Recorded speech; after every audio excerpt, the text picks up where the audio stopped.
The week after the rustler incident passed with tense vigilance. Every shadow seemed longer. Every creaking fence sounded like a warning. Clara could feel it, the invisible threat of danger that lingered over the ranch. And yet, she also felt a new, unexpected comfort. Ethan. He was never boastful, never loud, but there was a certainty in his movements, in the way he surveyed the land, repaired the fences, and cared for Emily that made her heart slow its anxious rhythms. Even when he left for his early rides along the boundaries, she felt steadier, as though his presence extended beyond the distance between them. Signs of trouble. One morning, the dawn was painted with crimson clouds. Ethan returned from the north pasture with a dark expression. Clara, balancing Emily on her hip, approached cautiously. "What is it?" she asked. "Tracks," he said shortly. He dropped into the saddle with practiced ease and motioned for her to follow. "Someone's been back, and they were here recently. Cattle footprints, wagon ruts, and something else." He paused, studying the ground. "Broken twigs. Not from the fence. Someone's been sneaking around, watching." Testing again. Clara felt a chill. "We can't keep living like this," she said. "Someone could take everything." Ethan placed a steady hand on her shoulder. "We'll protect what's ours, together." Those words, simple yet unwavering, made her heart tighten. She wanted to tell him that she trusted him more than anyone she had ever known, but the fear of saying too much, too soon, kept the words locked away. Reinforcements. Ethan spent the day reinforcing every fence, securing the barn, and teaching Clara how to keep watch during the night. His approach was methodical, calm, and deliberate. Clara was amazed at how he worked, not just with skill, but with a quiet patience that made her feel safe. "You have a gift," she said quietly as they hammered in a new post together. "Not just with the land, with people." Ethan glanced at her, a faint shadow of a smile crossing his lips. "I just do what needs doing." But Clara saw it differently. It wasn't just work ethic, it was a protective instinct, a gentleness hidden beneath the rugged exterior, and for the first time she realized how deeply she had begun to rely on him. The night attack that night, the tension she had tried to ignore came to a head. The wind howled across the plains, carrying with it the faint sound of hoofbeats. Clara awoke to the sound of raised voices outside, the unmistakable clatter of hooves and the metallic ring of weapons being readied. "Ethan?" she whispered, panic clawing at her chest. He appeared in the doorway of their small bedroom, Emily sleeping in his arms. His eyes were sharp, alert, and filled with calm authority. "Stay inside," he said softly, his hand brushing her arm. "Don't come out until I tell you it's safe." Clara wanted to argue, wanted to grab a weapon and help him, but she knew better. Ethan had this. She watched as he moved through the house with a controlled intensity, securing doors and windows, checking every angle, and stepping into the storm outside. The rustlers had come in force this time, 5 men, armed and determined. But Ethan was ready. He met them at the gate, his revolvers drawn, his voice steady. "I told you once leave. You won't take anything from this place." They laughed, a cruel, hard sound, and one of them advanced. Ethan fired a warning shot into the ground. The report cracked through the night like lightning. The rustlers paused, realizing that this wasn't a timid widow's ranch. They had awakened something far more formidable. Courage in action. A tense confrontation followed. Ethan moved with precision, disarming one man while keeping the others at bay. Clara, safe inside, watched the fight from the window, holding Emily tightly, her heart thundering with fear and awe. She realized in that moment that Ethan was no ordinary hired hand.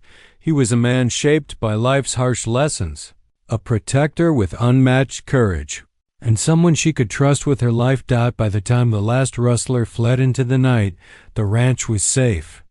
Ethan returned to the house, his clothes damp with rain and sweat, but his eyes calm. He handed Emily back to Clara, who held her daughter close, trembling. "You're safe," he said simply. "That's what matters." Clara felt tears prick her eyes. "You're incredible," she whispered. "I don't know how to thank you." Ethan shook his head. "No thanks needed," he said, though she caught a flicker of something softer in his expression. "Just take care of her and yourself." A growing bond, the days that followed were filled with quiet recovery. Clara worked alongside Ethan, learning to trust not only his skills but his judgment, his instincts, and his heart. She found herself noticing the small, tender gestures he offered, the way he placed a blanket over Emily without waking her, how he brewed her morning coffee just the way she liked it, and the quiet, patient way he answered her questions about the rancher life. One evening, after supper, Clara found herself sitting beside Ethan on the porch. Emily slept peacefully in her crib. The air was calm, the sky streaked with stars. "Ethan," she began hesitantly, "do you ever regret coming here?" He glanced at her, the firelight flickering across his face. "No," he said firmly. "I came here because it was a chance to do right, to protect something good, and because I wanted to see you and Emily safe." Clara's heart fluttered. "I don't know what I'd do without you." Ethan's gaze softened, and for a brief, suspended moment, the world seemed to shrink around them. "You won't have to find out," he said quietly. Clara realized then that her feelings were no longer something she could dismiss. The man she had hired to cook and help with the ranch had become her anchor, her protector, and perhaps something more, a presence she couldn't imagine living without. A quiet resolution that night. As she tucked Emily into her crib, Clara felt a profound sense of gratitude and trust. Ethan had proven himself time and again, not just through skill and courage, but through a steadfast kindness that seemed rare in a world so often harsh and unforgiving. She knew the road ahead might still hold challenges, rustlers, weather, the lonely stretch of prairie, but she also knew she was not alone. And for the first time since Jacob's death, she allowed herself to hope, not just for survival, but for a life filled with connection, care, and perhaps love. The morning broke crisp and clear, a deceptive calm after days of threat and suspicion. Clara moved about the ranch with careful efficiency, Emily snug in a sling against her chest. She kept glancing at the north pasture fence, the boundary line Ethan had so diligently patrolled. Something in her gut told her the rustlers, or whoever had cut the fence before, wouldn't give up so easily. Ethan was already out by the barn, feeding the stock before sunrise. He looked up as she approached, giving her a small nod that carried more reassurance than words could. "Anything unusual?" Clara asked. "Not yet," he replied. "But I'll ride north after I finish the horses. We'll be ready if anyone shows themselves." Clara studied him as he worked, adjusting the saddles, checking the water troughs. There was a quiet precision in everything he did and Tay did, assurance that made her heart steady despite the creeping worry. The first sign by mid-morning, the tension began to manifest. A stray cow had wandered farther than usual, its hoof prints fresh in the mud. Ethan's eyes narrowed as he followed the trail, then returned with a grim expression. "Not alone," he said softly. "Someone's been here, moving cattle at night." Clara's chest tightened. "They'll take what little we have." "They won't," Ethan said firmly. "Not while I'm here." Even as the words left his lips, Clara felt a swell of something unfamiliar relief mixed with admiration. She realized just how much she had come to depend on him, and the thought both frightened and comforted her. Preparing for the threat, Ethan spent the next hours reinforcing the corral, checking the barn doors, and even sharpening a few tools that could serve as weapons if needed. Clara worked alongside him as best she could, though her arms ached from lifting buckets and mending fences. "I don't know how to—" "Thank you," she said quietly as she handed him a hammer. He shook his head. "Don't need thanks, ma'am. Just doing my job and keeping you and Emily safe." The sincerity in his tone was unmistakable. Clara felt a flutter in her chest she tried to ignore. She reminded herself he was only a hired hand, that her feelings were unwise. Yet the truth lingered stubbornly. The first encounter late in the afternoon, dark clouds rolled in again, bringing shadows that made the open plains look like a looming threat. Ethan and Clara were inspecting the north fence when movement caught their eyes.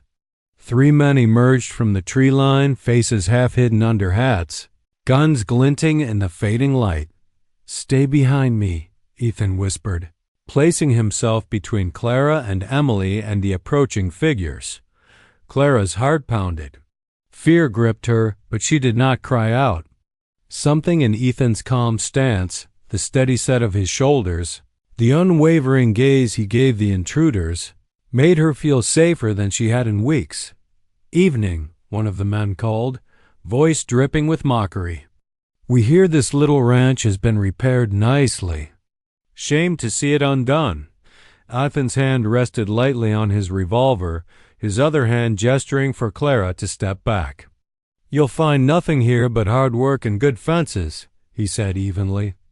"Move along, or you'll regret it." The men laughed, a harsh, empty sound, and one of them stepped closer.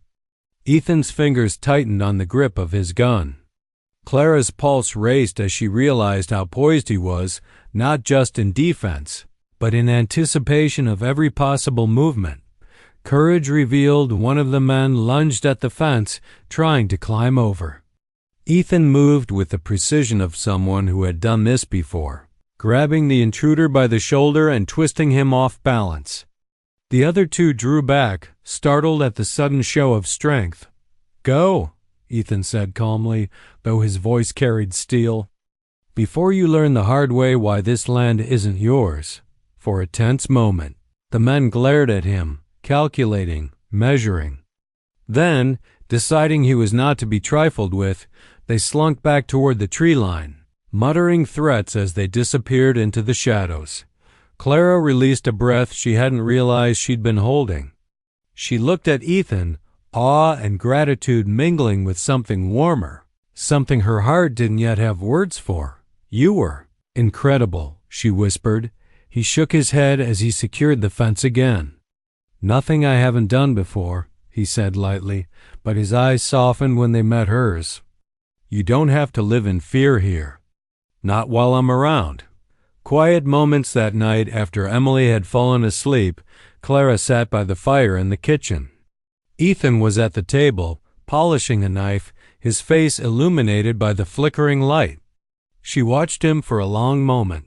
"Ethan," she began, hesitantly, "why stay here? With me? With the risk?" He paused, looking up, his eyes reflecting the firelight. "Because I found something worth protecting," he said simply. "I've wandered a long time, seen things I'm not proud of. But I'll be damned if I let anyone harm you or this child. You both deserve safety. And more than that, someone who cares enough to stand in the storm." Clara felt her throat tighten. She wanted to tell him how much she appreciated him, how she felt the stirrings of something deep and tender. But the words lodged in her chest. Instead, she simply nodded, letting the warmth of his presence fill the room. A growing dependence. Over the next few days, life returned to a cautious routine. Ethan continued to patrol, repair, and cook, while Clara managed the household chores. Yet something had shifted. Clara realized she no longer approached each day with a heavy sense of dread. Ethan's presence had become a shield, and his quiet strength a balm to her weary soul. She also began to notice the small ways he claimed space in their lives, not through words, but through actions. A hand on the baby's back when she fussed, a warm towel left on the porch swing. The way he fixed the leaky roof without being asked. Clara told herself repeatedly, he is just a hired hand. Nothing more. And yet, each time she watched him with Emily, each time she felt the calm reassurance of his presence, she knew she was telling herself a story she did not entirely believe. The ranch was quieter after the storm, the air rinsed clean by the downpour. Clara stood on the porch with Emily in her arms, breathing in the scent of wet earth. The sky stretched wide and open, streaked with light that glowed against the hills. It should have felt peaceful, but Clara's heart carried an unease she could not shake. Ethan had fixed the north fence, but his words still echoed in her mind. Looks deliberate. She knew what it meant. Someone had tested their land, maybe even circled closer while the storm raged. A widow's ranch, a vulnerable place, easy prey for men with greedy hands. And yet, when she thought of Ethan riding along the boundary with steady eyes, her fear eased. He worked like a man who belonged nowhere, but defended the ranch as though it were his own. She wondered why. The guns in the barn. A week later, Clara went to the barn to fetch a pail when something caught her eye. Propped neatly on the workbench, half hidden under burlap, lay a pair of revolvers, well-oiled, polished, their grips worn from use. Her breath caught. These weren't the sort of pistols a cook carried. These were the weapons of a man who had seen real trouble. She stared at them for a long moment, her hands tightening on the pail handle. She hadn't heard him enter until his shadow fell across the doorway. Looking for something? Ethan's voice was even, but there was no mistaking the tension beneath it. Clara turned, startled. I know. I came for the water pail. She hesitated, her eyes flicking toward the guns. Those aren't ordinary. Ethan walked past her, his boots soft against the dirt floor. He picked up one revolver, checked the cylinder, and slid it back into its holster as if the movement were second nature. No, ma'am, he said quietly. They're not. Clara swallowed hard. You told me you were just a cook. I am, he said, meeting her gaze. But before that, I lived by these. He rested a hand on the revolver, then set it back down. Don't matter much where I came from. What matters is I don't aim to live that way anymore. His voice carried a weight, as though the words were carved out of stone. Clara wanted to ask more, wanted to know what kind of man stood in her barn. A drifter, a gunman, a runaway from some shadowed past? But the honesty in his eyes stopped her. He wasn't boasting. He wasn't threatening. He was confessing, and somehow she believed him. An uneasy encounter the next Saturday. Clara took the wagon into town again, this time without Ethan. He had insisted on riding the fence lines, making sure the repairs held. She had promised she could manage with Emily for a short trip. At the general store, she loaded her flour, beans, and sugar, ignoring the stares and whispers. But as she stepped outside, she noticed two men leaning against the hitching post. Their hats sat low, their clothes travel-worn. One spat into the dust, the other grinned with too many teeth. Well now, one drawled, ain't this Jacob Merritt's widow? Clara stiffened, clutching Emily tighter. Yes, she said, her voice firm. Heard you got yourself a new hand out there. His grin widened. Big fella. Quiet type. Not from around here. Clara's stomach twisted. How did they know? What business is it of yours? She asked sharply. The man shrugged. Man's past has a way of catching up. Best be careful who you let hold your baby. His eyes flicked to Emily, and Clara felt a jolt of cold fear run down her spine. She didn't wait to reply. With her heart pounding, she climbed into the wagon and snapped the reins, urging the horse into motion. The men's laughter followed her down the street. Confessions by firelight. That night, Clara couldn't shake the unease. She waited until Emily was asleep, then stepped out onto the porch where Ethan sat sharpening a knife under the lantern's glow. She hesitated, then said, Men in town. They knew you. Or knew of you. Ethan's hand stilled on the whetstone. He didn't look up. What did they say? That I ought to be careful, her voice faltered. That your past would catch up to you. For a long moment, he was silent. Then he set the knife down, folded his hands, and leaned forward. They're not wrong, he admitted. I've done things I'm not proud of. Rode with men I shouldn't have. Used these," he gestured toward the revolvers inside, "more times than I cared to count. But I walked away from that life. I came here because I wanted work that didn't leave blood on my hands. I came because I was tired of drifting." Clara's chest tightened. His honesty cut through her fear, but it also left her trembling. Could she trust a man who carried such a past? Ethan looked at her then, his eyes steady, almost pleading. "I won't bring trouble to your door, Clara. Not if I can help it. You and that little girl, you're the first good thing I've seen in years. I'll lay down my life before I let anyone harm you." The words hung between them, heavy and raw. Clara's breath caught in her throat. She wanted to believe him. God help her, she already did. A line in the sand, the following morning, Ethan saddled his horse before dawn. Clara, bleary-eyed from a restless night, watched him from the porch. "Where are you going?" she asked. "North fence again," he replied. "If someone's been prowling, I mean to leave a message they'll understand." "What kind of message?" Ethan's jaw tightened. "That this land ain't theirs to take." Clara hugged Emily close. Fear warred with something else, relief. For the first time since Jacob's death, she wasn't facing danger alone. Ethan stood between her and the shadows. And though she told herself he was only a cook, only a hired hand, she knew the truth was already more complicated. As he rode out, the morning sun catching the brim of his hat, Clara whispered into her daughter's soft hair, "He's more than I bargained for, Emily, more than I expected."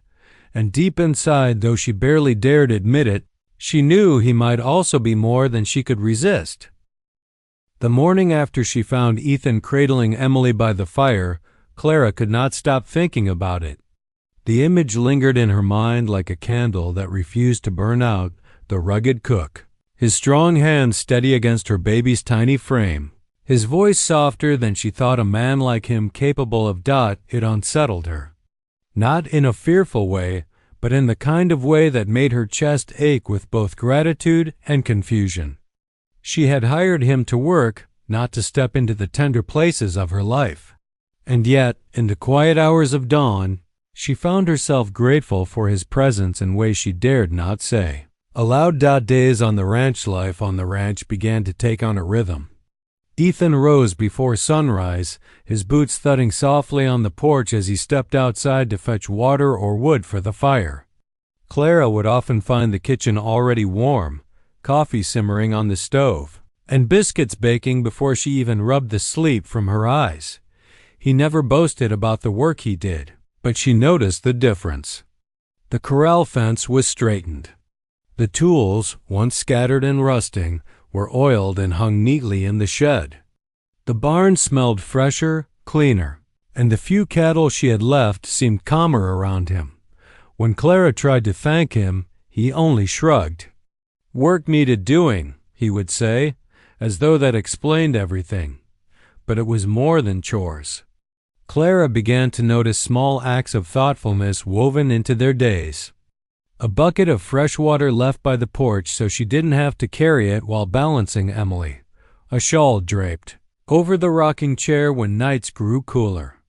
Even the way he quieted his movements when the baby slept, his large frame somehow learning how to be gentle in a world that rarely offered gentleness. The widow's guard still. Clara was careful. She had lost too much to give her trust freely. Jacob's death had not only taken her husband, but had left her painfully aware of how fragile life could be. She could not allow herself to rely too much on Ethan, could not risk confusing gratitude with something deeper. One afternoon, while hanging laundry on the line, Clara caught sight of Ethan chopping wood in the yard.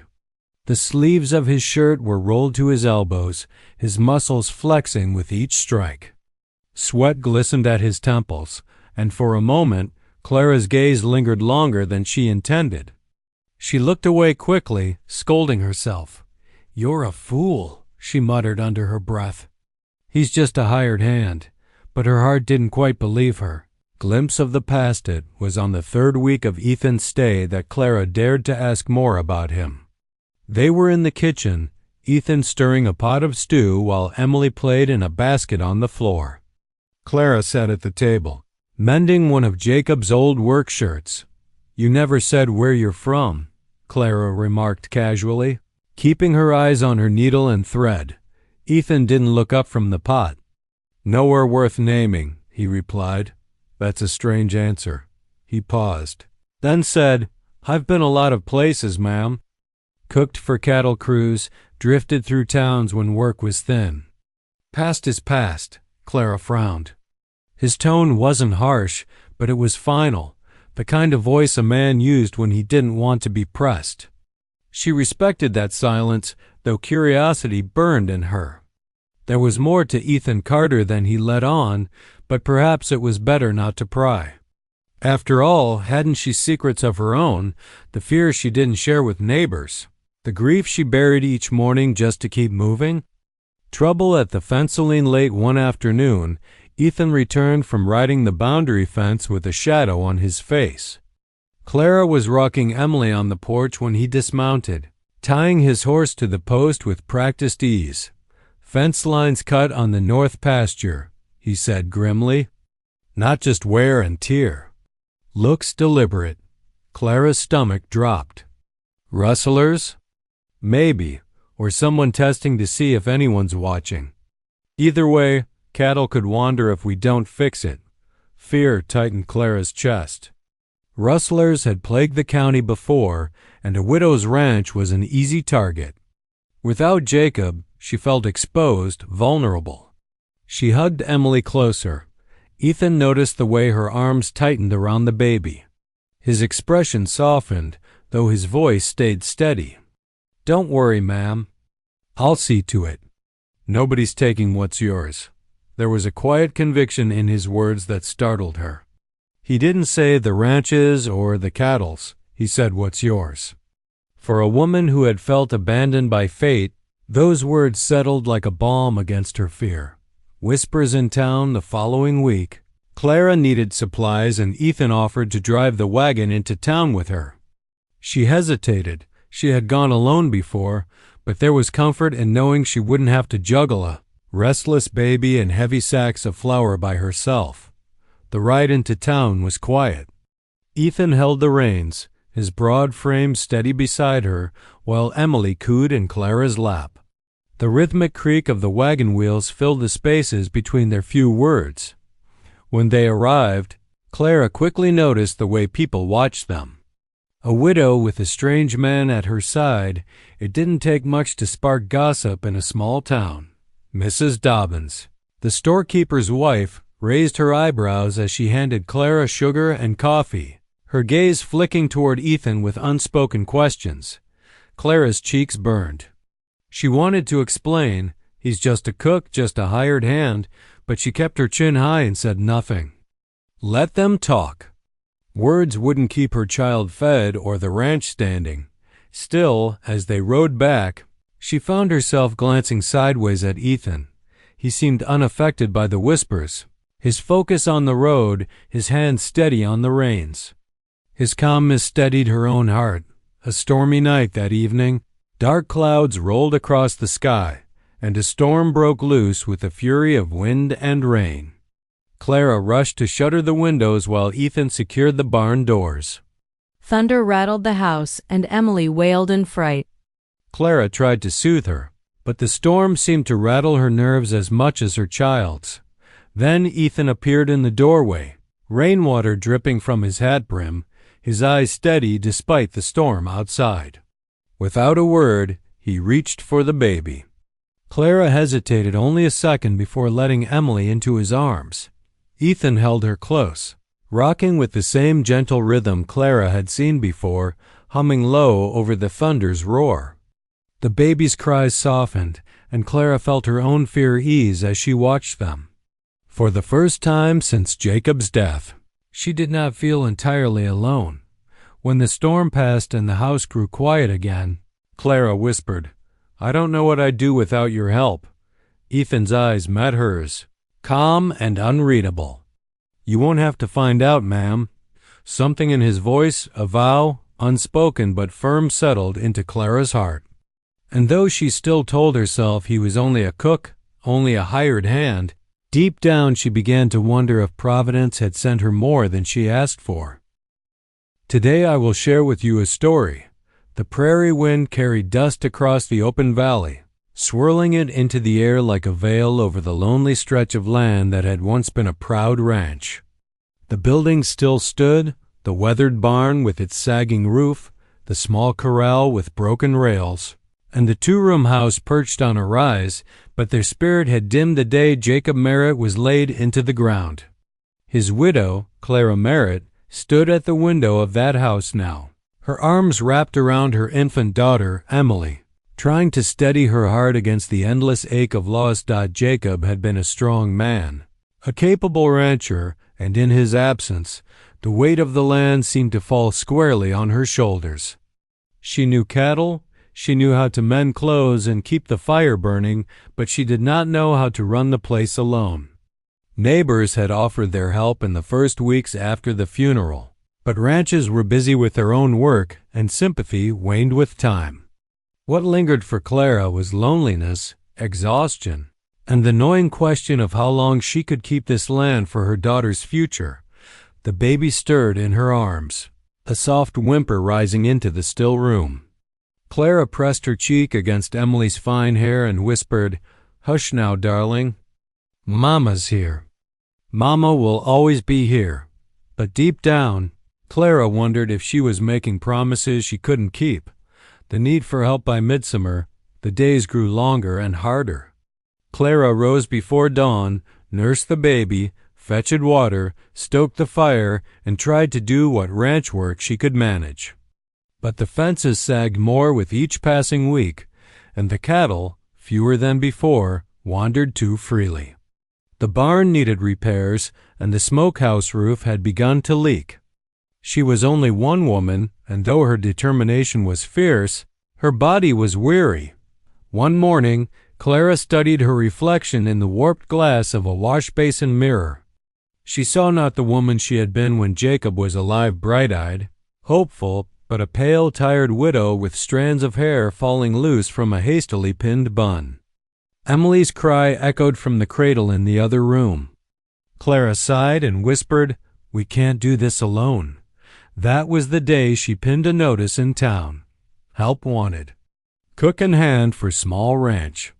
Fair wages. Room and board provided. Apply at the Merritt Ranch. She had expected no one to come. Or worse, men who looked for an easy wage and thought a widow would be desperate enough to overlook their rough ways. But a week later, when Clara was tending to the wash, she heard the creak of wagon wheels on the dirt road leading up to her house. The arrival of the cook she shaded, her eyes against the bright afternoon sun, and saw a man stepping down from a tired-looking bay horse. He was tall, broad-shouldered, and carried his few possessions in a rolled canvas bedroll slung over his back. His clothes were plain, dusted from travel, and his hat shadowed his face. He walked with an easy, steady stride toward the house, not hurried, not hesitant, just sure of himself. Clara's heart gave a quick thump of caution. She tightened her grip on the washboard and waited as he stopped a respectful distance from her porch. "Ma'am," he said, his voice deep calm, with the faintest rasp that spoke of long days on the trail. "Saw your notice in town. Name's Ethan Carter. I can cook, mend a fence, and put in an honest day's work. If you'll have me." Clara studied him carefully. He was no boy.